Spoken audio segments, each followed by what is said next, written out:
This channel does not promote any violence, harmful, or illegal activities. All content provided by this channel is meant for an educational and information purpose only. হেমন্ত বিশ্ব শর্মা কি বলছেন? তিনি বলছেন ভারতবর্ষের এই মুহূর্তেই এমন দাওয়াই দেওয়া উচিত যাতে বাংলাদেশ কখনো না ভাবে ওই চিকেন নেক নিয়ে আমরা অত্যন্ত উদ্বিগ্ন। একবার শুধু আদেশ দিন, ভারতের প্রধানমন্ত্রী নরেন্দ্র মোদীকে বলছেন একবার আদেশ দিন, বাদবাকিটা আমরা দেখে নিচ্ছি, এমনটাই বলছেন ত্রিপুরার মহারাজা। ডক্টর মোহাম্মদ ইউনূসের অপদার্থতার জন্য বাংলাদেশকে ভীষণ বিপদের সম্মুখীন হতে পারে। ডোনাল্ড ট্রাম্প কোনোভাবেই ডক্টর মোহাম্মদ ইউনূসকে পাত্তাই দিচ্ছেন না। সুতরাং ভারতের এখনই যুদ্ধ ঘোষণা করা উচিত। পাকিস্তান সবক শিখে গেছে, পাকিস্তান জানে ইন্ডিয়ান আর্মি কি, পাকিস্তান বোঝে ভারতের ক্ষমতা কি। ডক্টর মোহাম্মদ ইউনূসকে জবাব দিতে হবে এবং সেই জবাবটা হবে যুদ্ধের ভাষায়। চিকেন নেক নিয়ে যদি কেউ বেশি বাড়াবাড়ি করে তাহলে কিন্তু আমরা কাউকে ছাড়ব না। বাংলাদেশ এই মুহূর্তে আমাদের শত্রু হওয়ার যোগ্য যে তা নয়, কিন্তু আপনি বাড়ির পাশে সাপ পুষবেন কেন? অন্তত বিষধর সাপটার বীজ দাঁত ভেঙে দিতে হবে। ডক্টর মোহাম্মদ ইউনূস, যিনি নিজের স্বার্থে বাংলাদেশে এই মুহূর্তে নির্বাচন হলে তার থেকে ভালো কে জানে যে তিনি থাকবেন না, কারণ বিএনপি এবং জামাতে তারাই রাজনৈতিক দল হিসেবে সেখানে রাজ করবে। মার্কিন যুক্তরাষ্ট্রে পদাঘাত এসে পড়েছে ডক্টর মোহাম্মদ ইউনূসের ওপর। আরেকটা কথা আরও একবার বলছি, এই মুহূর্তে ডক্টর মোহাম্মদ ইউনূসের কোনো গডফাদার নেই। আমেরিকার গডফাদারের কাছে পদাঘাত খেয়ে তিনি ছুটেছেন কোথায়? চীনে। অনেকে বলে ক্লিন্টন ফাউন্ডেশনের জন্য নোবেল পুরস্কারে ভূষিত হয়েছেন ডক্টর মোহাম্মদ ইউনূস। মোহাম্মদ ইউনূসের বাংলাদেশে যে ঘটনা ঘটাচ্ছে তার নেতৃত্বে, তার বিরুদ্ধে ভারত বোধহয় আর বেশি দিন চুপ থাকতে পারবে না। নমস্কার বন্ধুরা, আমি ডক্টর ঋতব্রত ভট্টাচার্য। শুরু করছি আর+ নিউজের বিশেষ অনুষ্ঠান। অনেকে বলছেন আর কাল বিলম্ব নয়, এই মুহূর্তেই বাংলাদেশকে আক্রমণ করা উচিত। না, এ শুধু আমাদের কথা নয়, দুজন অত্যন্ত গুরুত্বপূর্ণ দেশভক্ত এই কথা বলছেন। আমি আসবো সেই প্রসঙ্গে, তার আগে একবার ফিরে আসি গতকালের প্রসঙ্গে।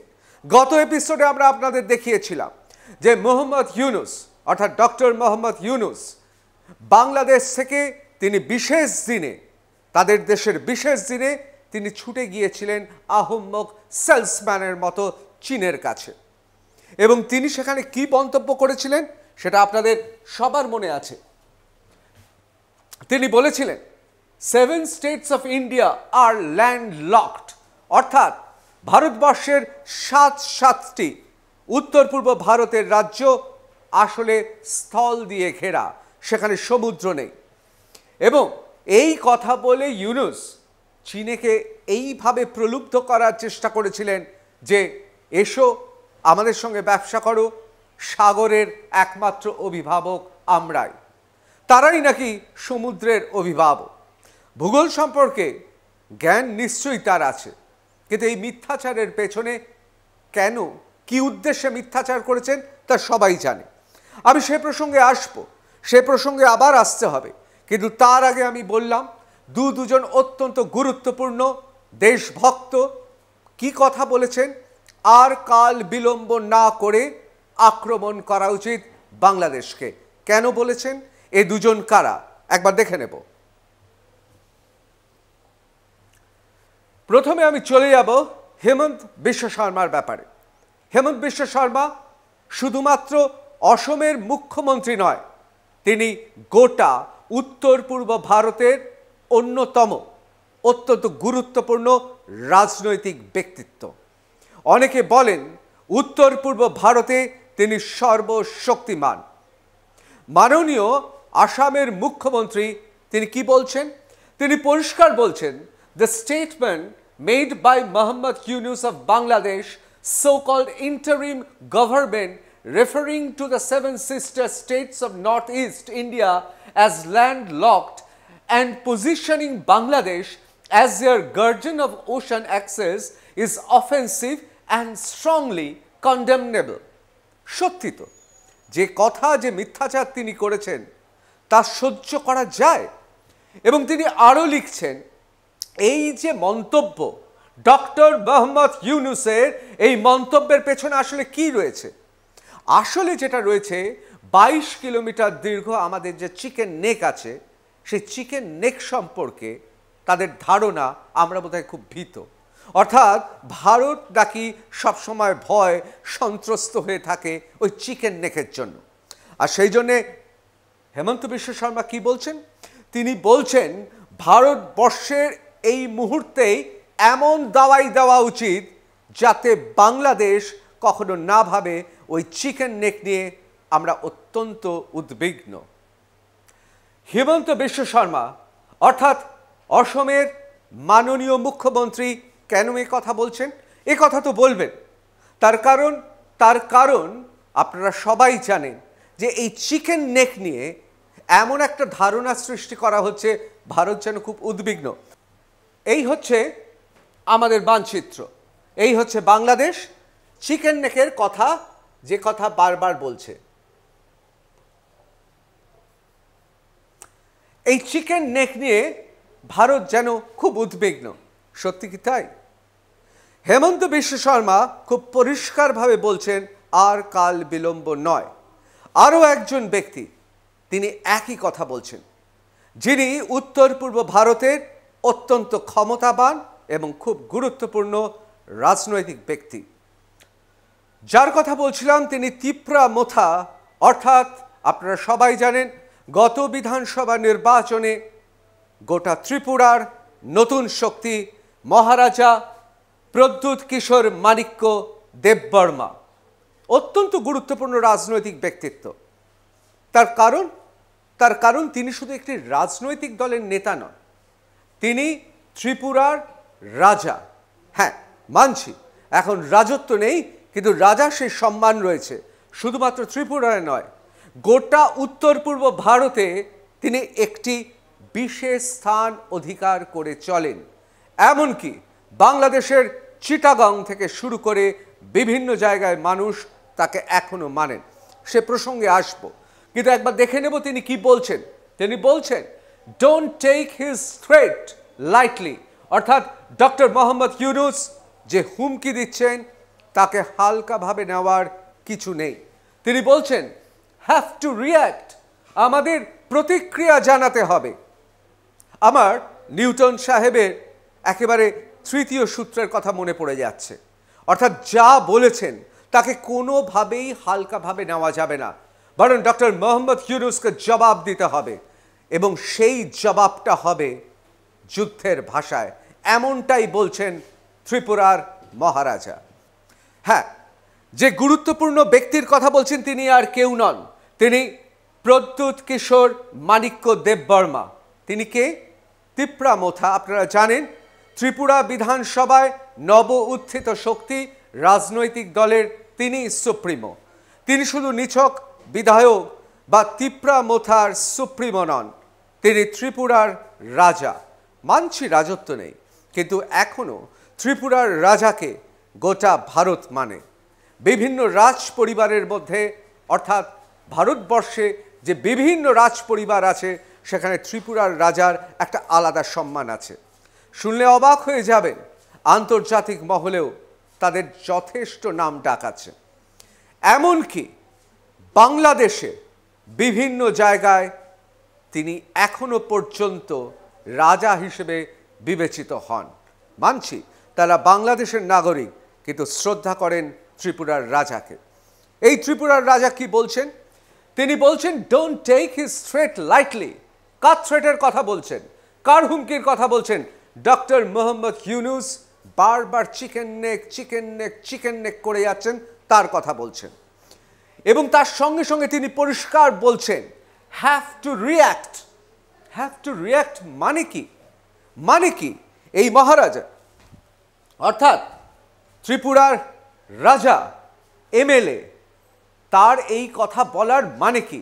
মনে রাখতে হবে তিনি যুবক, তিনি সম্ভ্রান্ত রাজপরিবারের সদস্য, তিনি এমএলএ, তিপ্রামথা সুপ্রিমো, গোটা উত্তর পূর্ব ভারতের অন্যতম বিশেষ চরিত্র, যার বাংলাদেশেও ভক্ত আছেন।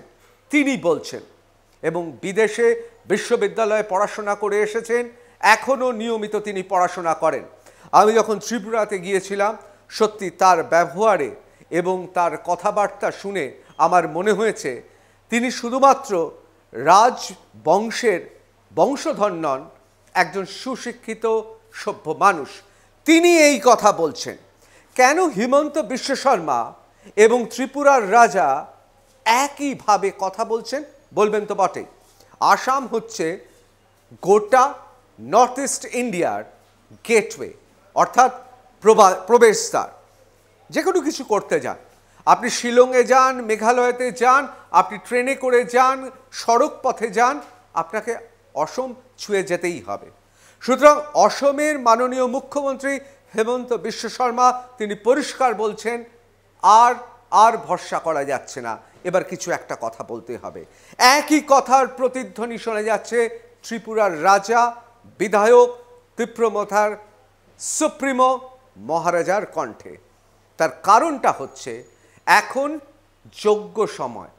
আমি কালকেও বলেছি, গত এপিসোডেও বলেছি, আবার বলছি, একবারও ভাববেন না যে নেহেরুর সময় ভারত। এখন জিও পলিটিক্স ক্রমশ অন্যরকম হচ্ছে। দেখলেন তো, রাশিয়া ইউক্রেনকে আক্রমণ করে দিল, পৃথিবীর কোনো দাদা কিছু করতে পেরেছে? অথবা ইসরায়েল যেভাবে আবার ঝাঁপিয়ে পড়ল, কেউ কিছু করতে পারছে? মুখে অনেক কিছু বলবে, কিন্তু কেউ এগোবে না। সুতরাং ভারতের এখনই যুদ্ধ ঘোষণা করা উচিত, আক্রমণ শানানো উচিত, এমনটাই মত অসমের মুখ্যমন্ত্রী হেমন্ত বিশ্ব শর্মা এবং ত্রিপুরার মহারাজা দুজনে একই কথা বলছেন।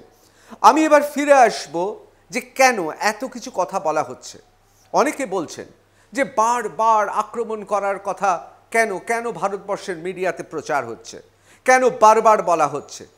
সত্যি কথা বলতে গেলে প্রতিবেশীর মতো থাক না, প্রতিবেশী ভালো থাকুক, শান্তিতে থাকুক, সুস্থ থাকুক, এটা তো সবাই চায়।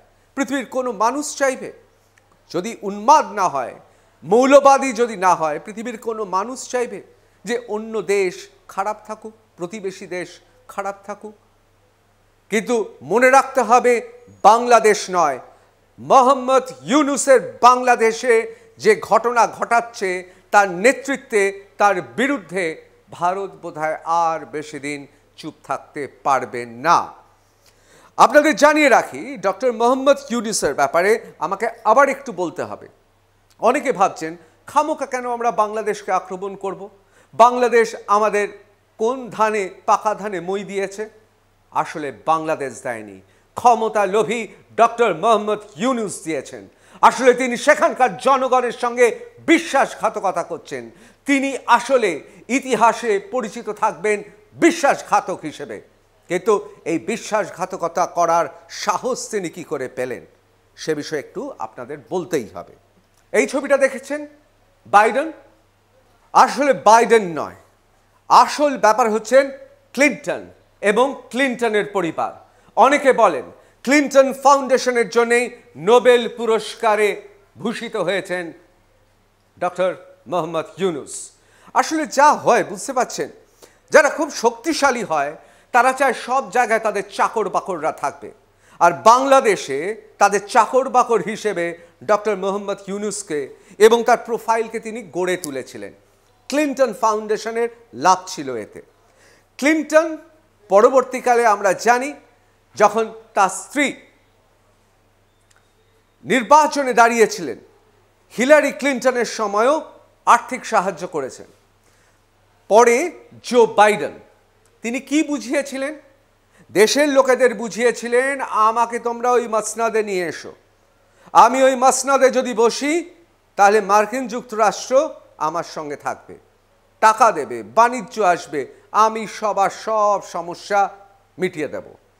আর এই জন্যে খাতায় কলমে স্বীকার না করলেও জামাতে ইসলামী বা বাংলাদেশ ন্যাশনালিস্ট পার্টি বিএনপি তাদের যারা কর্তা ব্যক্তি রয়েছেন তারা মেনে নিয়েছিলেন, ভেবেছিলেন হতে পারে ডক্টর মোহাম্মদ ইউনূস নোবেল জয়ী, গোটা বিশ্বে জুড়ে তার বিভিন্ন জায়গায় বিভিন্ন মানুষের সঙ্গে সখ্যতা আছে, নিশ্চয়ই তিনি যদি শেখ হাসিনাকে তাড়ানোর পর ক্ষমতায় আসেন দেশের জন্য কিছু করবেন।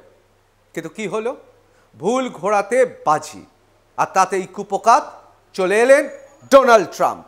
ডোনাল্ড ট্রাম্প, কালকেও বলেছি আজও বলছি, তিনি এমন একজন মানুষ যিনি তার বন্ধুকেও মনে রাখে, তার শত্রুকেও মনে রাখেন। ডোনাল্ড ট্রাম্প এসে পুরো বিষয়টাই গুলিয়ে দিলেন। ডক্টর মোহাম্মদ ইউনূসের যে গেম প্ল্যান ছিল সেই গেম প্ল্যানটা কোনো কাজই করছে না। ভাবতে পারেন বিল ক্লিন্টনের বাড়িতে যিনি যখন তখন নৈশভোজে চলে যেতে পারতেন, হোয়াইট হাউসে এমন করে ঢুকে যেতে পারতেন মনে হতো যেন তিনি হোয়াইট হাউসের এক কর্মচারী, সেই ডক্টর মোহাম্মদ ইউনূসকে কিছুতেই ডোনাল্ড ট্রাম্প সময় দিচ্ছেন না। দেখা করা তো অনেক দূরের ব্যাপার, অনেক দূরের ব্যাপার। ওয়াশিংটন ডিসিতে বাংলাদেশের দূতাবাস থেকে মানুষ হত্যে দিয়ে পড়ে থাকে, সেখানকার অর্থাৎ যে অফিসাররা রয়েছেন তাদের কাজ একটাই, দেখা করবেন না, অন্তত যদি একটা ফোনে কথা হয়, অন্তত যদি কারোর সঙ্গে মার্কিন প্রশাসনের কাউকে পাঠানো হয়, কোনো কিছুতেই কাজ চলছে না। আর সেই জন্যে আমেরিকার গডফাদারের কাছে পদাঘাত খেয়ে তিনি ছুটেছেন কোথায়? চীনে। ভাবছেন চীনের পদলেহন করে যদি কিছু বোঝানো যায়, যদি চীন থেকে কিছু আর্থিক সাহায্য নিয়ে আসা যায়। কিন্তু কেন এটা চাইছেন? আসলে ডোনাল্ড ট্রাম্প কোনোভাবেই ডক্টর মোহাম্মদ ইউনূসকে পাত্তাই দিচ্ছেন না। যদি বিদেশি গডফাদার না থাকে তাহলে বাংলাদেশের রাজনীতিতে ডক্টর মোহাম্মদ ইউনূস এখন শূন্য। শুধু শূন্য বললে হবে না, অশ্বডিম্ব। আর নিজের মসনদ বাঁচানোর জন্য তিনি ছুটে যাচ্ছেন। আবার আপনাদের বলি, যারা তখন তাকে এই সিংহাসনে বসিয়েছিল এখন তারা প্রশ্ন করছেন, আপনি না পাচ্ছেন নির্বাচন করতে, না পাচ্ছেন বাইরে থেকে টাকা আনতে, তাহলে আপনাকে বসাবো কেন? অর্থাৎ আপনার তো কোনো এই মুহূর্তে মূল্য নেই আন্তর্জাতিক স্তরে। আর সেই জন্যে ব্যর্থ ডক্টর মোহাম্মদ ইউনূস দেশে ক্রমশ তার বিরুদ্ধে অসন্তোষ আর ক্ষোভ পুঞ্জভূত হচ্ছে, আর তাই তিনি সেলসম্যানের মতো দৌড়ে গেলেন। আর এই দৌড়ে গিয়ে চীনকে কি বোঝানোর চেষ্টা করছেন? আসলে নিজের তো কিছু দেওয়ার নেই, ভাবছেন যে চীনকে গিয়ে আমি কি দেব, সেখানে গিয়ে আলটাপকা কথা বলে ফেললেন। আর এমন একটা কথা বলে ফেললেন যার জন্য ডক্টর মোহাম্মদ ইউনূসের অপদার্থতার জন্য বাংলাদেশকে ভীষণ বিপদের সম্মুখীন হতে পারে। চীনে তো চলে গেলেন এবং লোভ দেখাতেও শুরু করলেন, বোকার মতো বলে ফেললেন যে ভারতবর্ষের উত্তর পূর্বে যে রাজ্যগুলো আছে ল্যান্ডলক, সেখানে সমুদ্রের অভিভাবক আমরাই। যাই হোক, সেসব বিষয়ে থাক, ইতিমধ্যেই তিনি ভাইরাল হয়েছেন, এর জন্যে হাস্যকরও হয়েছেন। কিন্তু মুশকিলটা হচ্ছে হাটে হাড়ি ভেঙে দিলেন স্বয়ং জি জিনপিং। কেন এই কথা বলছি? তৃতীয়বারের জন্য আরও একবার তিনি কি বললেন? তিনি বললেন ড্রাগন এলিফ্যান্টের ট্যাঙ্গো, অর্থাৎ ড্রাগন আর এলিফ্যান্ট একসঙ্গে থাকবে, চীন আর ভারত একসঙ্গে নাচবে। সেটা ট্যাঙ্গো হতে পারে, ব্যালে হতে পারে, বা অন্যান্য কোনো ফর্মের নাচ হতে পারে। মোদ্দা কথা হচ্ছে চীন ভারতের সঙ্গে বন্ধুত্বের সম্পর্ক রাখবে, এটা ঠিক কথা। দুটো সর্ববৃহৎ এই আশেপাশের যে সমস্ত দেশ আছে তার মধ্যে সর্ববৃহৎ শক্তি দুটো, একটা চীন, একটা ভারতবর্ষ। দুজনেই শক্তিশালী, দুজনেরই বিভিন্ন ধরনের অ্যাডভান্টেজ আছে। এবং যখন দুটো শক্তিশালী সার্বভৌম দেশ তারা যখন থাকে, তাদের মধ্যে বিভিন্ন সময় বিভিন্ন বিষয় মতভেদ থাকবে। আসলে ইংরেজিতে বলে কনফ্লিক্ট অফ ইন্টারেস্ট, অর্থাৎ যে যার ইন্টারেস্টে কাজ করে এবং সেখানে দ্বন্দ্ব থাকবে। কিন্তু তাই বলে চীন আর ভারতের বিভিন্ন সময় মতভেদ থাকা মানেই লড়াইতে নেমে যাবে তা নয়। তার কারণ চীন তারাও জানে ভারতবর্ষের লাইন অফ কন্ট্রোল যদি কখনো তারা লঙ্ঘন করে তাহলে আমাদেরও ক্ষতি, তাদেরও ক্ষতি। তাছাড়া চীন এই মুহূর্তে গোটা পৃথিবীর মার্কেট দখল করতে চায়, আর ভারতও তাই করতে চায়, মার্কেট দখল করতে চায়। সুতরাং দুটো সুপ্রাচীন, সভ্য এবং দুটি অত্যন্ত তাৎপর্যপূর্ণ দেশ, তারা নিজেদের মধ্যে তো যুদ্ধ করবে না। সেই জন্যে তৃতীয়বারের জন্য চীনের রাষ্ট্রপ্রধান বলছেন আমরা ট্যাঙ্গো, অর্থাৎ ড্রাগন আর হাতি আর ড্রাগন ট্যাঙ্গো নাচ নাচবে। এখন ট্যাঙ্গো ব্যালে এগুলো বড় কথা নয়, বড় কথা হচ্ছে তিনি একটা চীনের পক্ষ থেকে পরিষ্কার মেসেজ দিয়ে দিয়েছেন। কি বলছেন? যে ভারত এবং চীন তারা তাদের মতো করে এই সম্পর্ককে এগিয়ে নিয়ে যাবে। আর এখানেই ধরা পড়ে যাচ্ছে বোকামি। কার বোকামি? বাংলাদেশের অস্থায়ী রাষ্ট্রপ্রধান, যিনি স্থায়ী রাষ্ট্রপ্রধান হওয়ার বাসনায় রয়েছেন, সেই ডক্টর মোহাম্মদ ইউনূস। এবার আসি অত্যন্ত গুরুত্বপূর্ণ একটি বিষয়। এই ছবিগুলো তো আমরা জানি, এই ছবিগুলো শুধুমাত্র গুরুত্বপূর্ণ নয়, তাৎপর্যপূর্ণ। চীন ভারত হাতে হাত ধরেই চলবে। চীন ভারতের সম্পর্ক, কূটনৈতিক সম্পর্ক, বিভিন্ন ক্ষেত্রে তাদের সম্পর্ক নিয়ে এই মুহূর্তে আলোচনা করছি না। তার কারণ এটা শুধু গবেষণার বিষয় না, দুটি দেশ, শক্তিধর দেশ, যারা বাণিজ্যে ইতিমধ্যেই গোটা পৃথিবী দৃষ্টি আকর্ষণ করেছে, তাদের মধ্যে কি বোঝাপড়া হবে সেটা অন্য বিষয়। কিন্তু এটা খুব স্পষ্ট, চীন এবং ভারতের মধ্যে এই মুহূর্তে সম্পর্কটা সুসম্পর্ক। মতভেদ আছে, কিন্তু এক কথায় সুসম্পর্ক। দুজনেই চায় সমৃদ্ধি, দুজনেই বাণিজ্যকামী। এবার চলে আসব, আপনাদের অনেকের মনে আছে এক দুষ্কৃতীর কথা। এই ছেলেটিকে মনে আছে? এর নাম হচ্ছে সার্জিল ইমাম। জেএনইউর আশেপাশে ঘুরে বেড়াতো, বিচ্ছিন্নতাবাদী, সন্ত্রাসবাদী, জঙ্গি, বিখ্যাত মামলা। এই রকম জঙ্গিরা কি বলেছিল? এরা বলে এদের ইচ্ছে বা এরা স্বপ্ন দেখে যে চিকেন নেক, আমি আরেকবার চিকেন নেকটা দেখাই তাহলে স্পষ্ট বুঝতে পারবেন। এই যে চিকেন নেক, এই চিকেন নেকের 22 কিলোমিটারের অংশ, সেখানে কি বলছে যে মহিলা, শিশু, সাধারণ মানুষকে নিয়ে যাও, সেখানকার রাস্তায় শুয়ে থাকো, সেখানে যা খুশি করো, কিচ্ছু হবে না। তার কারণ ভারতীয় সেনা তারা মহিলা, শিশু, সাধারণ বেসামরিক লোকের বিরুদ্ধে কখনো কোনো পদক্ষেপ নিতে পারে না। আসলে এটা আমাদের ভারতীয় সেনাবাহিনীর শিষ্টাচার। তার প্ল্যান হচ্ছে যে করেই হোক নর্থ ইস্ট ইন্ডিয়া, অর্থাৎ উত্তর পূর্ব ভারতকে বিচ্ছিন্ন করে দাও। অনেক দিন ধরে চলছে, অনেক দিন ধরে জঙ্গিদের এসব প্ল্যান চলছে, কোনো প্ল্যানই সাকসেসফুল হয়নি। কিন্তু বাংলাদেশ ঠিক সেই জঙ্গিদের মতো চিকেন নেক নিয়ে কথা বলে ফেললো। আপনারা অনেকে বলবেন যে খামোকা বাংলাদেশ কেন বলছি, কারণ চিকেন নেক নিয়ে কথা বলেছে, তারা ভাবছে আমরা বোধহয় খুব দুর্বল। এখানেই হেমন্ত বিশ্ব শর্মা বলছেন যে এই চিকেন নেক এর জন্য ভারত যে খুব একটা উদ্বিগ্ন বা এটার জন্য আমরা একেবারে ভীত সন্ত্রস্ত, এবার বোধহয় সময় এসেছে বুঝিয়ে দেওয়া। এবং একই কথা ত্রিপুরার রাজাও বলছেন। কেন বলছেন? তিনি বলছেন একবার শুধু আদেশ দিন, ভারতের প্রধানমন্ত্রী নরেন্দ্র মোদীকে বলছেন একবার আদেশ দিন, বাদবাকিটা আমরা দেখে নিচ্ছি, শুধু আদেশের অপেক্ষায়, অর্ডার করুন। কেন বলছেন? এখানে ইতিহাস লুকিয়ে আছে, খুব ভালোভাবে দেখে নিন।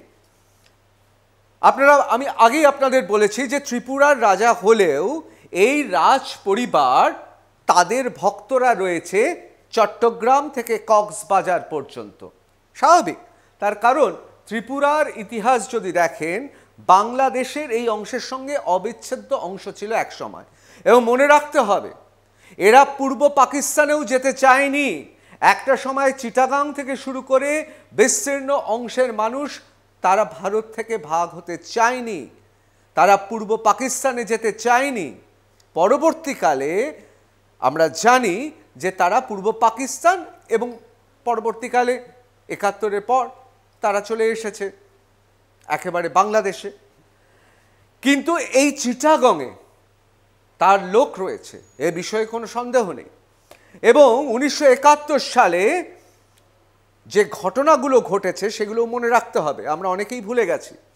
ভারতীয় রণতরী সেখানে যুদ্ধ বিমান নিয়ে গিয়েছিল এবং এই বিস্তীর্ণ জায়গায় অর্থাৎ চিটাগাংয়ের পার্বত্য অঞ্চল থেকে শুরু করে বিভিন্ন জায়গায় বোমাবর্ষণ করেছিল। সুতরাং এই যে চিটাগং দেখতে পাচ্ছেন, এই বিস্তীর্ণ অংশ দেখতে পাচ্ছেন, এই অংশ ভারতের শুধু চোখের পলকে নির্দেশ পেলে সেখানে সেনাবাহিনী পৌঁছে যাবে। কালকে আপনাদের দেখিয়েছি এই অংশের কথা, এবং এই অংশটি অত্যন্ত গুরুত্বপূর্ণ। কিসের চিকেন নেকের ভয়? এই অংশটুকু। তাহলে বুঝতেই পাচ্ছেন যাকে বলে স্ট্র্যাটেজিক লোকেশন। একদিকে এই অংশ মেরে কেটে ১০০ কিলোমিটার, কালকেও বলেছি মাখনের মধ্যে ছুরি মারার মতো সাট করে চলে যাবে ভারতীয় সেনাবাহিনী, সেই ক্ষমতা রাখে। অন্যদিকে চট্টগ্রাম থেকে শুরু করে পার্বত্য অঞ্চল বিভিন্ন জায়গায় রণতরী। আর আপনারা তো জানেই মায়ানমার এই অংশটুকু এবং আরাকান আর্মি এখান থেকে আক্রমণ শানাচ্ছে। সুতরাং ভারত যদি চায় চোখের পলকে অনেকটা এগিয়ে যেতে পারে। হেমন্ত বিশ্ব শর্মা উত্তর পূর্ব ভারতের অত্যন্ত বলা যেতে পারে গুরুত্বপূর্ণ রাজনৈতিক ব্যক্তি, অথবা ত্রিপুরার মহারাজা বারবার যে কথা বলাচ্ছে বা বলে যাচ্ছেন তা আমাদের দেশের পক্ষে গুরুত্বপূর্ণ। তবে সব কিছু অপেক্ষায়, কার অপেক্ষায়? নির্দেশের অপেক্ষায়। কার নির্দেশের অপেক্ষায়? ভারত সরকারের নির্দেশের অপেক্ষায়। একবার যদি আদেশ করে তাহলে ত্রিপুরার মহারাজা যে কথাটি বলছিলেন, চোখের পলকে গোটা মানচিত্র বদলে যাবে। আমি আবার বলছি, আমরা উপচে পড়ে কারোর ক্ষতি করি না, কিন্তু চিকেন নেক নিয়ে যদি কেউ বেশি বাড়াবাড়ি করে তাহলে কিন্তু আমরা কাউকে ছাড়ব না।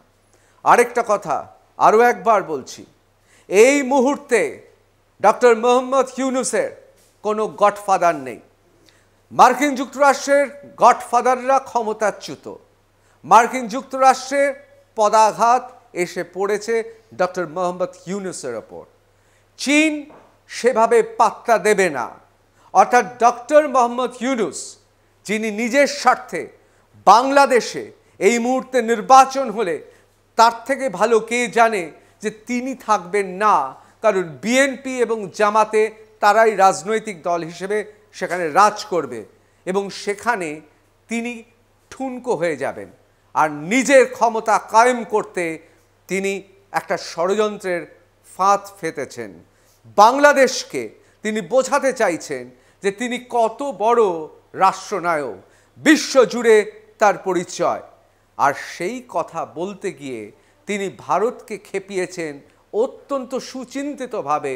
কারণ ভারত যদি রিটালিয়েট করে, অর্থাৎ কোনোভাবে প্রত্যুত্তর দেয়, তাহলে দেশের মানুষকে বোঝাতে পারবেন এখন নির্বাচনের দরকার নেই। তবে সাচ্চা দেশপ্রেমিকরা বলছেন ভারতবর্ষের বাংলাদেশকে হেলাফেলা করা উচিত না, কারণ পাকিস্তান সবক শিখে গেছে। পাকিস্তান জানে ইন্ডিয়ান আর্মি কি, পাকিস্তান বোঝে ভারতের ক্ষমতা কি। বালখিল্য কথাবার্তা বলে বাংলাদেশ এই মুহূর্তে আমাদের শত্রু হওয়ার যোগ্য যে তা নয়, কিন্তু আপনি বাড়ির পাশে সাপ পুষবেন কেন? অন্তত বিষধর সাপটার বীজ দাঁত ভেঙে দিতে হবে। সুতরাং সবাই দাঁড়িয়ে আছে শুধু নির্দেশের অপেক্ষায়। সেই নির্দেশ কবে আসবে এ নিয়ে মতভেদ থাকতে পারে, কিন্তু যে করেই হোক, যেভাবেই হোক, অনেকে বলছেন যুদ্ধ ঠেকানো যাবে না, বাংলাদেশকে হয়তো সবক শেখাতেই হবে। ভবিষ্যৎই বলে দেবে কি হবে। জয় হিন্দ।